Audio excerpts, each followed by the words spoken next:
Même lorsqu'on dispose d'un logiciel professionnel, un ERP, on n'a pas forcément accès à toutes les fonctionnalités dont on aurait besoin. Et dans ce cas, pourquoi ne pas utiliser Excel? Cela peut permettre de tester avant d'acheter un module, ou cela peut permettre de réaliser la fonctionnalité manquante et que l'on ne va utiliser que très rarement.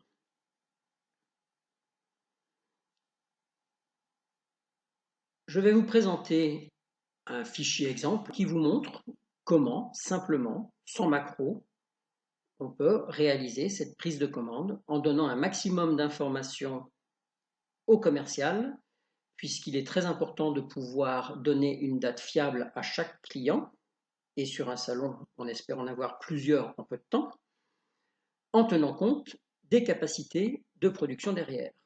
C'est important pour l'image de marque de l'entreprise, c'est important pour la façon de travailler au niveau de la production, c'est important pour le commercial pour éviter de se faire harceler en cas de retard.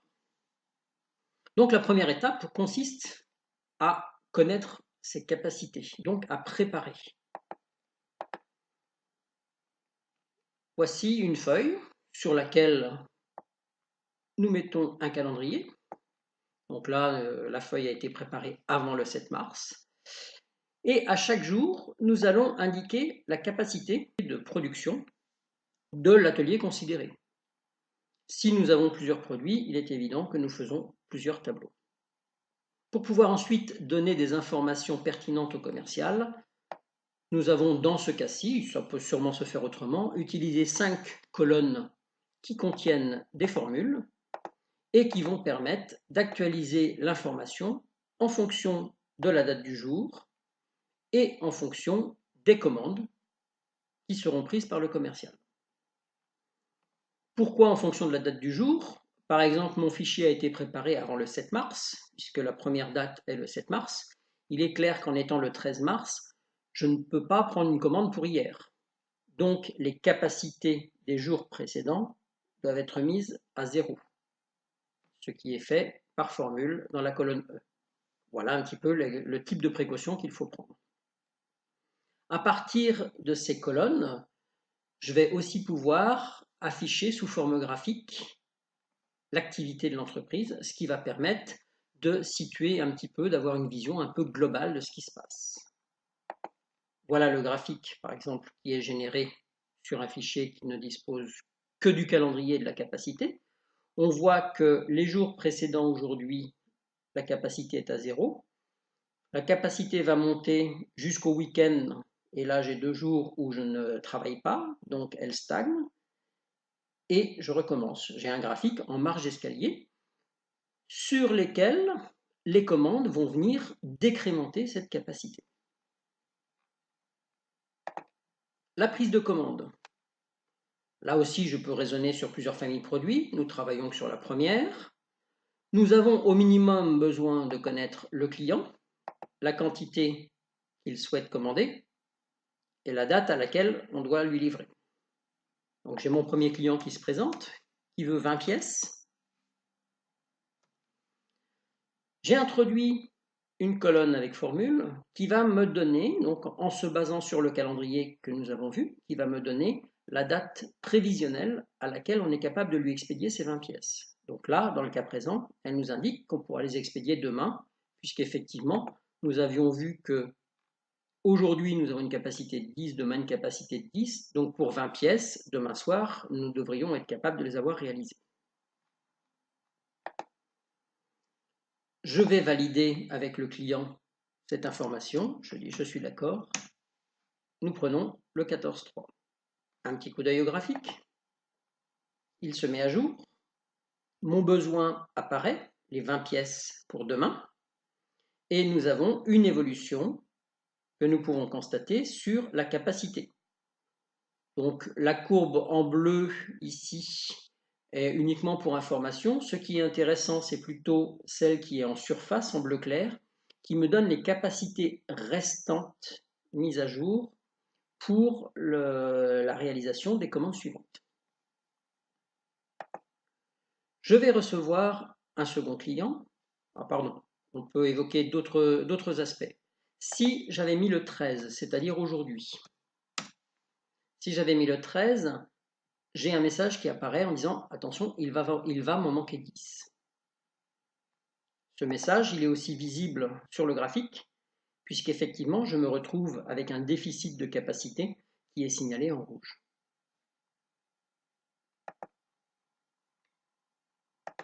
Effaçons la date pour vous expliquer une petite subtilité qui peut être intéressante dans certains cas. On n'est pas forcément enclin à mettre toute la ressource sur une seule commande, un seul client. On préfère se garder de la marge pour pouvoir faire une deuxième commande en parallèle s'il y a des urgences ou des choses comme ça. Donc là, nous voyons que pour une demande de 20, on a dit qu'on pouvait affecter toute la ressource et le fichier nous propose de livrer le 14. Si j'avais dit que de préférence, je souhaitais plutôt affecter au maximum 50% de la ressource à une commande, dans ces cas-là, la date passe au 19. Rien n'empêche le commercial de dire « moi je vais quand même livrer le 14 parce qu'elle est super urgente », mais il faut savoir que dans ces cas-là, il a dérogé à une consigne qui avait pu lui être donnée avant le salon. Revenons ici à 100%. Un deuxième client arrive. Celui-ci a besoin de 50 pièces. Je peux lui les fournir le 22. Lui, il en a besoin le 2 avril. Donc, comme je peux les fournir avant, je vais prendre le 2 avril. Pourquoi? Parce que ça va me permettre d'intercaler d'autres commandes. On n'est pas obligé de saisir les commandes dans l'ordre de la livraison. Tout va se mettre à jour, effectivement, en fonction des dates de livraison, mais sans tenir compte de l'ordre de la prise de commande. Ma synthèse graphique, la deuxième commande apparaît, et l'on voit bien, donc, en regardant la surface en bleu clair, on voit bien effectivement la capacité restante en fin de journée. Donc on voit qu'entre les deux commandes, je suis capable de fabriquer pour un autre client. Ça se tombe bien puisque celui-ci se présente. Il veut 70 pièces. On voit qu'on ne peut lui proposer que le 3 avril. Pourquoi? Parce que ma capacité restante est inférieure à 70. Si le client souhaitait 60 pièces, on peut lui livrer dès le 23 mars. Donc à la limite, on peut faire 60 pièces et puis 10 plus tard. Mais imaginons ces 60 pièces-là, le 23 mars, je vais le prendre. Et le 23 mars, on voit qu'il se situe déjà entre les deux commandes existantes. Donc je prends le 23 mars, je fais un petit tour sur mon graphique qui s'actualise. Et voici quelle tête il a, avec effectivement encore un tout petit peu de capacité existante avant la livraison de la commande qui s'est insérée. Mais on voit bien qu'on est capable de travailler comme ça sans aucun problème.